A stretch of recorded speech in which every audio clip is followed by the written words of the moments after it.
So, eto guys, i-compare naman natin yung dividend rate ng Pag-ibig sa co-op na sinalihan natin. Magkano ang dividend rate ng Pag-ibig in P2 as of December 31, 2023? So, meron pong 7.03%.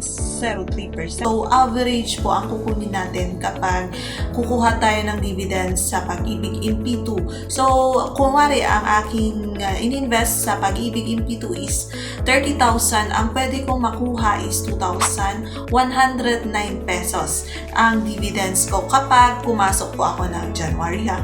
So, dito naman sa kooperatiba, ang kooperatibang sample po natin si Atemco kasi dito naman ako nag-work at dito rin naman ako nag-member. Ang dividend rate po na binigay as of December 31, 2023 is 7.70%. So, yung 30,000 po na ininvest natin dito sa kooperatiba or ang tawag po kasi sa ating investment is share capital.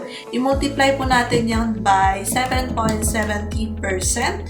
Ang pwede nating makuha is 2,310 na dividend. So, kung meron ka pang ibang kooperatiba, of course, hindi lang po kay Atemco, ako rin po kasi is nag-member din ako kay Benguet State University.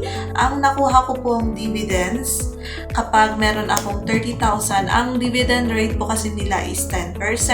So, yung 30,000 na ininvest ko, meron akong makukuha na. So, 3,000 plus 2,000, magkano na yun sa kay Atemco, meron akong 5,000 plus na dividends nakuha for the year 2023.